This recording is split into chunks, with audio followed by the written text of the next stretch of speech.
saudaraku sekalian, apa kabar? Haleluya. Saya yakin kondisi Bapak Ibu saudara sekalian hari ini tetap luar biasa, karena memang Tuhan Yesus kita luar biasa. Haleluya ya. Kita akan belajar kembali melalui kebenaran firman Tuhan. Karenanya firman Tuhan yang akan menjadi pedoman setiap kehidupan kita orang-orang percaya. Senantiasa hanya belajar, hanya mengandalkan firman Tuhan saja. Yang pagi hari ini Bapak Ibu Saudara sekalian, kita akan belajar di dalam kitab Keluaran, di mana bangsa Israel keluar dari negeri Mesir.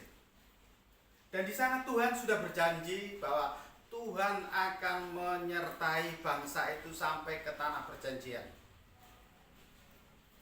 Tuhan akan mengeluarkan bangsa itu dari negeri perbudakan kembali kepada negeri perjanjian yang sudah dijanjikan.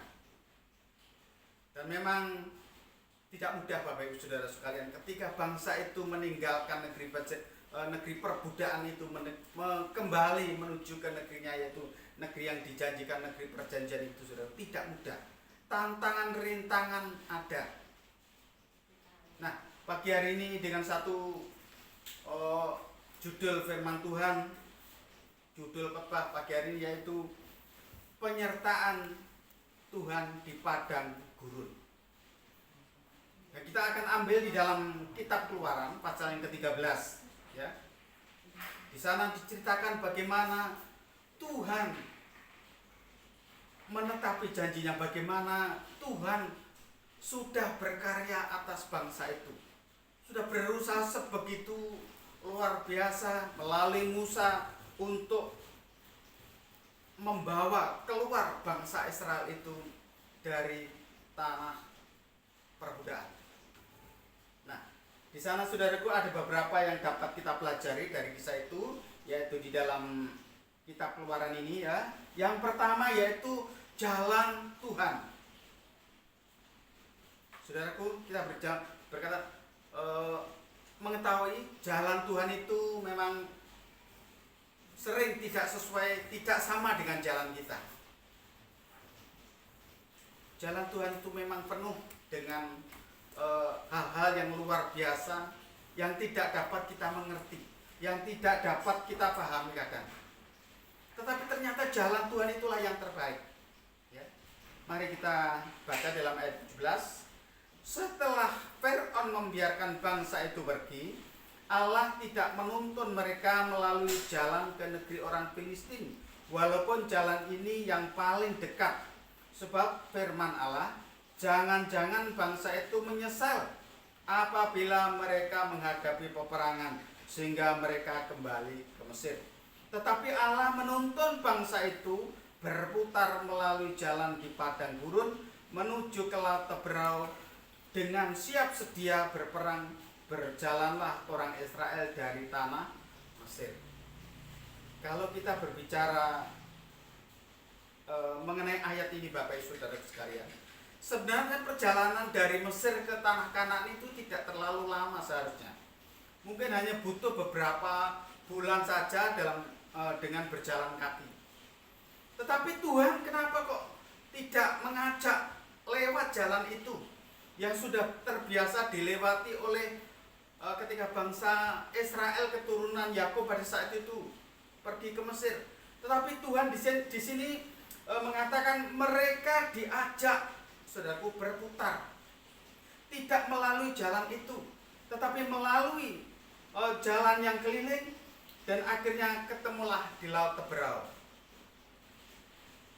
Saudaraku, kalau kita renungkan, kita pikir-pikir, kenapa Tuhan kok membawa umatnya ini lewat jalan yang justru lebih jauh, lebih susah. Bahkan dikatakan di sini padang gurun.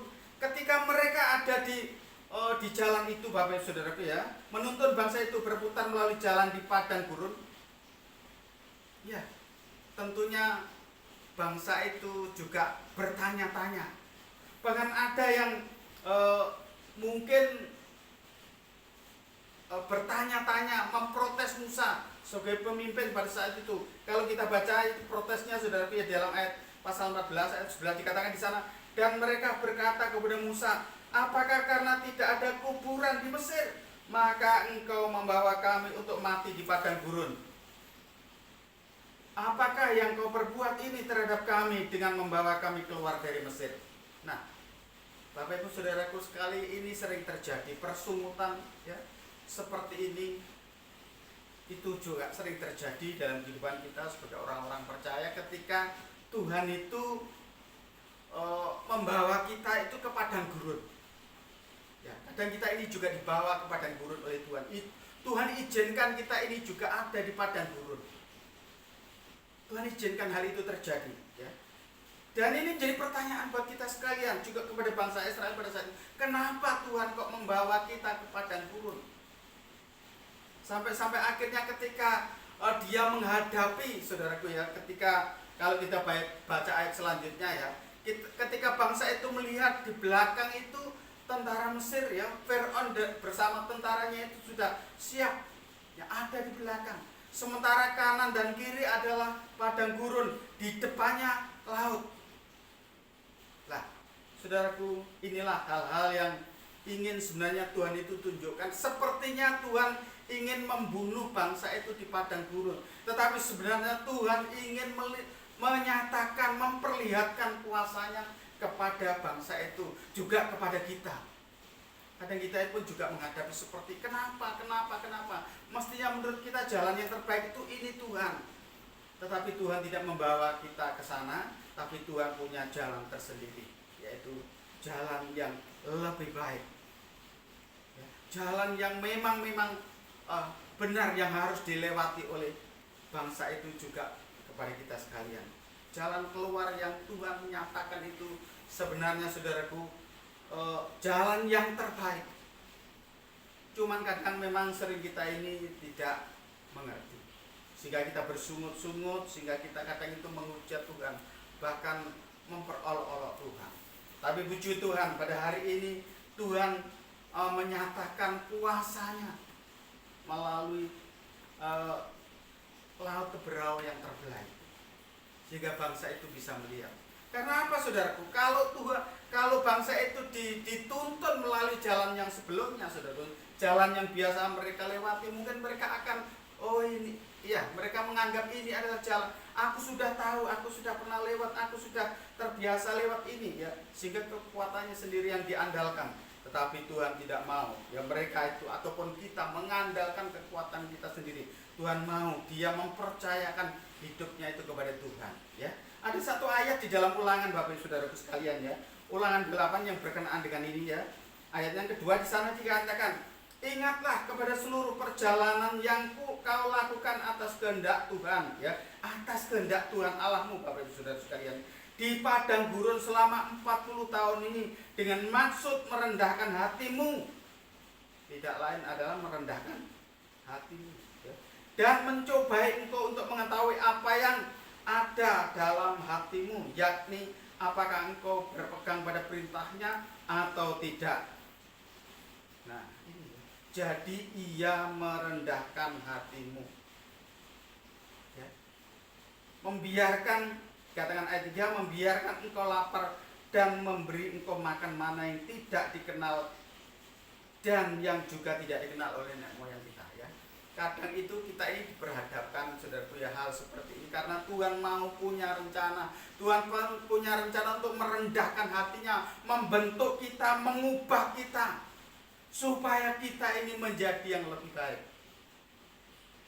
Nah ini kadang kita ini jadi salah sangka atas jalan Tuhan itu, atas rencana Tuhan itu ya. Nah puji Tuhan, hari ini kita dapat belajar daripada kebenaran firman ini ya, bahwa semuanya ini boleh terjadi. Kadang kita ini berada di padang gurun ya, kesulitan, percobaan, pergumulan, masalah apa, sakit, penyakit bahkan boleh datang, boleh kita lihat, boleh menghampiri kita. Tetapi sekali lagi Tuhan ingin membentuk kita itu ya. Tuhan izinkan semuanya itu terjadi karena Tuhan ingin merendahkan hati kita, karena Tuhan ingin membentuk hati kita ini supaya hati Mesir itu tidak selalu mengikuti kita, selalu menjadi andalan kita, tetapi hati Tuhan, jalan Tuhan itulah yang menjadi andalan kita. Haleluya ya. Yang pertama yaitu jalan Tuhan, bahwa Tuhan memiliki jalan ya yang harus kita turuti, kita ikuti, bukan kemauan kita, bukan kehendak kita, bukan pengalaman kita, tidak, tapi jalan Tuhan. Haleluya. Yang kedua, Bapak Ibu Saudara sekalian, ya di sana dikatakan ayat yang ke 21, ya, ayat 21 dikatakan di sini, yaitu Tuhan berjalan di depan mereka pada siang hari dalam tiang awan untuk menuntun mereka di jalan, dan pada waktu malam dalam tiang api untuk menerangi mereka sehingga mereka dapat berjalan siang dan malam. Yaitu yang kedua adalah tuntunan Tuhan. Kalau Tuhan sudah kita sudah mengikuti jalannya Tuhan, Bapak Ibu Saudara sekalian ya, Saudara, sekarang Tuhan tidak akan membiarkan begitu saja kita berjalan sendiri, tidak, tetapi Tuhan menuntun kita. Kita dituntun, kita diarahkan, ya. Tuhan berjalan di depan kita melalui tiang awan dan tiang api. Kita tahu padang gurun itu, Bapak Ibu Saudara sekalian, ya, satu tempat yang sangat tidak menyenangkan. Padang gurun itu adalah tempat yang sungguh-sungguh sangat mengerikan.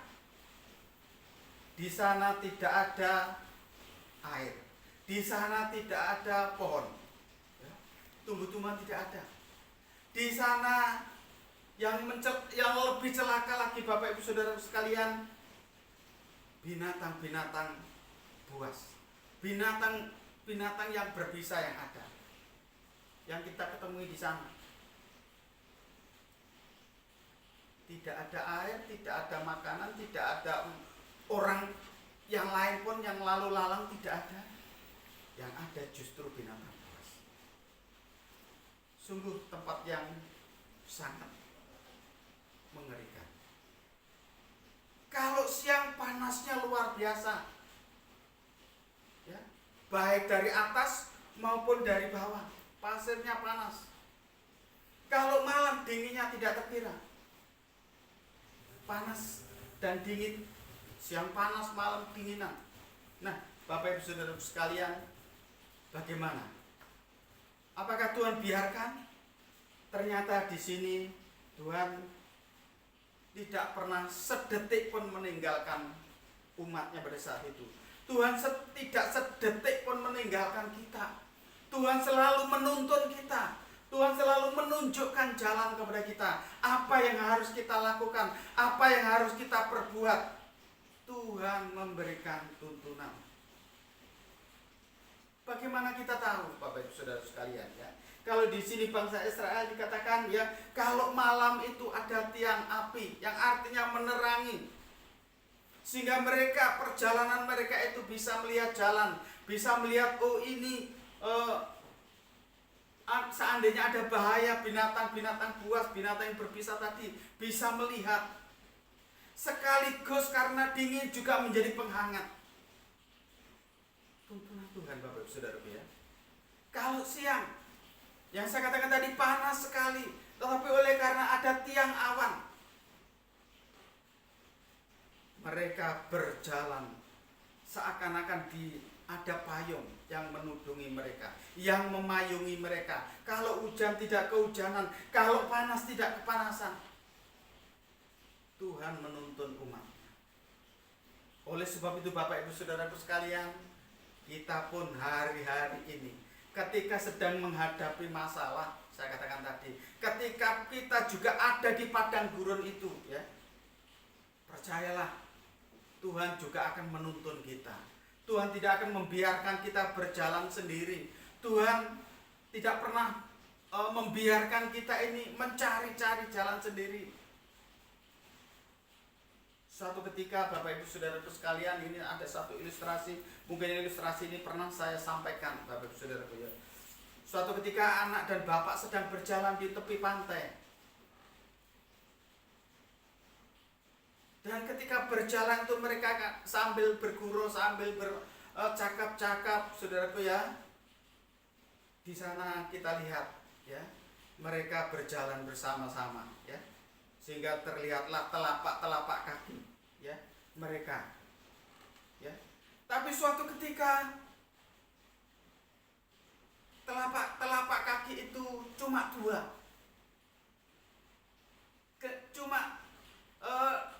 Yang kelihatan dua saja. Lalu si anak ini protes, "Bapak, kenapa engkau meninggalkan aku? Katanya engkau akan selalu bersama-sama aku, membawa aku, menuntun aku kemana saja. Aku pergi, tetapi kenapa?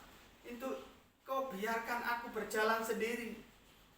Anakku, ya, kenapa kau bisa berkata bahwa engkau berjalan sendiri? Buktinya itu. Ya, ketika aku melewati masalah, ketika aku melewati banjir, ketika aku melewati itu sendiri. Hanya ada dua telapak kaki saja. Kemana engkau Bapak? Nah, si Bapak dengan lembut menjawab, dia mengatakan, "Anakku, ketahuilah, ketika telapak kaki itu cuma dua, kelihatan dua, aku sedang menggendong kamu. Ketika masalah itu datang, aku tidak membiarkan kamu sendiri berjalan sendiri, tidak, tetapi aku menggendong kamu sehingga kelihatan telapak kaki itu cuma dua." Nah, Bapak Ibu Saudara sekalian, itulah tuntunan Tuhan. Itulah pembelaan Tuhan. Bahwa Tuhan tidak pernah meninggalkan kita sendiri, tapi Tuhan itu senantiasa menyertai kita, senantiasa membawa kita ya kepada rencananya yang ajaib. Tuhan tidak membiarkan kita di padang gurun itu supaya kita menjadi terpuruk, tidak, tetapi Tuhan punya rencana. Tadi dalam ulangan tadi dikatakan supaya kita ini menjadi rendah hati, supaya kita ini menjadi lebih baik, supaya kita ini semakin dekat kepada Tuhan. Haleluya. Puji Tuhan, Bapak Ibu Saudaraku sekalian ya. Yang ketiga, Bapak Ibu Saudaraku sekalian ya, mari kita baca di dalam ayat yang ke-22. Dikatakan di sini, dengan tidak beralih tiang awan itu tetap ada pada siang hari dan tiang api pada waktu malam di depan bangsa itu. Artinya penyertaan Tuhan itu terus menyertai kita. Tiang awan dan tiang api itu terus menyertai bangsa itu, sehingga bangsa itu, saudaraku sekalian, dapat melanjutkan perjalanannya. Walaupun padang gurun, saya katakan tadi, sungguh tempat yang sangat menyiksa, tempat yang sangat mengerikan, tetapi oleh karena Tuhan menyertai mereka, dimampukan dari hari boleh berganti hari, malam berganti malam, sehingga mereka sampai ke tempat tujuan. Memang waktunya lama. Kenapa kok lama? Tuhan memang kehendaki. Tuhan mau menghilangkan ya, kebiasaan-kebiasaan lama. Tuhan mau menghilangkan kebiasaan Mesir. Tuhan mau menjadikan bangsa itu menjadi pribadi yang baru. Tuhan juga mau menjadikan kita menjadi manusia yang baru, yang takut, yang taat kepada Tuhan. Bukan mengandalkan kekuatan kita, bukan mengandalkan mungkin kita pintar, bukan mengandalkan mungkin kita ini pandai, tidak. Tetapi Tuhan mau supaya kita ini mengandalkan Tuhan saja ya. Oleh sebab itu Tuhan tidak pernah tinggalkan di dalam perjalanan kita menuju tanah perjanjian. Kristus datang ya supaya kita ini ya dari manusia lama, hidup dari mungkin keturunan, mungkin kebiasaan-kebiasaan lama. Yang lama sudah berlalu, sekarang yang baru sudah terbit. Nah, itulah kehidupan kita. Kita menjadi manusia yang baru, yang sudah dibentuk, dibimbing, disertai oleh Tuhan. Oleh sebab itu Bapak Ibu Saudara sekalian ya, di dalam kehidupan ini, perjalanan kita, walaupun mungkin saat-saat ini kita sedang berada di padang gurun, sekali lagi saya katakan, kalau Tuhan sudah menuntun jalan-jalan kita ya, sudah memberikan jalan kita ya, menuntun kita kepada kebenaran itu saudaraku, Tuhan sampai hari akhirnya menyertai kita ya, supaya kita ini apa saudaraku, kita ini saya katakan tadi menjadi lebih baik. Kitab Ayub mengatakan 23 ayat 10 di sana dikatakan, ia tahu akan jalan hidupku. Ketika ia menguji aku akan keluar sebagai emas. Tuhan mengetahui jalan hidup kita, Bapak Ibu Saudara-saudara ya. Ketika ia mengetahui jalan hidup kita, ia tahu jalan hidup kita. Ketika ia menguji aku, kata Ayub, aku akan keluar sebagai emas. Jadi Bapak Ibu Saudaraku, ketika kita ini diuji, kita ini ujian, tantangan, rintangan, ya, pergumulan, masalah berat, ya, entah itu mungkin masalah pekerjaan, ya, entah itu masalah-masalah perekonomian kita ataupun sakit penyakit. Haleluya Bapak Ibu Saudara sekalian, Tuhan sekali lagi tahu ya. Kita memang menghadapi kenyataan seperti itu ya. Tetapi kebenaran, kenyataan itu saudaraku harus tunduk kepada kebenaran, bahwa Tuhan tidak pernah meninggalkan kita. Ada satu ayat terakhir Bapak Saudaraku di dalam Yesaya. Haleluya. Yesaya di sana dikatakan Bapak Saudaraku, pasalnya yang ke 43. Haleluya. Yesaya 43 di sana dikatakan, sungguh ayat 10. 48 ya. Sesungguhnya aku telah memurnikan engkau, namun bukan seperti perak, tetapi aku telah menguji engkau dalam dapur kesengsaraan. Tuhan menguji kita, saudaraku ya, di dalam dapur kesengsaraan. Jadi sudah tertulis, saudaraku ya. Tuhan Yesus pernah dicobai di padang gurun juga, saudaraku ya. Nah, di sana ketika iblis, saudaraku, menyuruh menjadikan roti menjadi batu ya, saudaraku ya, Tuhan Yesus tidak menjawab yang lain. Ada tertulis di sana ya. Nah, sesungguhnya aku telah memurnikan engkau, namun bukan seperti perak, tetapi aku telah menguji engkau dalam dapur kesengsaraan. Haleluya. Aku akan melakukannya oleh karena aku. Ya, oleh karena aku. Jadi semuanya itu Tuhan izinkan terjadi ya. Semua izinkan terjadi, Tuhan izinkan terjadi. Sebab masakan namaku akan dinajiskan. Artinya apa saudaraku ya? Ketika ujian itu sudah, saudaraku ya, melalui kesengsaraan, pergumulan, permasalahan tadi sudah selesai, saudaraku ya. Di sini firman Tuhan katakan, sebab masakan namaku akan dinajiskan. Artinya tidak mungkin nama Tuhan itu akan dipermalukan, justru akan dipermuliakan ya. Ketika kita ini keluar sebagai pemenang, nama Tuhanlah yang dipermuliakan ya. Aku tidak akan memberikan kemuliaanku kepada yang lain. Artinya apa Bapak Ibu Saudara sekalian? Kalau kita keluar sebagai pemenang setelah diuji ya, melalui kesengsaraan tadi ya, kemuliaan itu tidak akan diberikan kepada umat lain, tidak, tetapi akan diberikan kepada kita sekalian, kepada saudara, Bapak Ibu Saudaraku sekalian ya. Jadi saudaraku ya, kalau bapak dengan anak, kalau anaknya berhasil saudaraku ya, keluar sebagai pemenang, tentunya bapaknya saudaraku tidak akan dihina, tidak, tetapi justru itu anaknya siapa ya, pantesan itu anaknya si asik.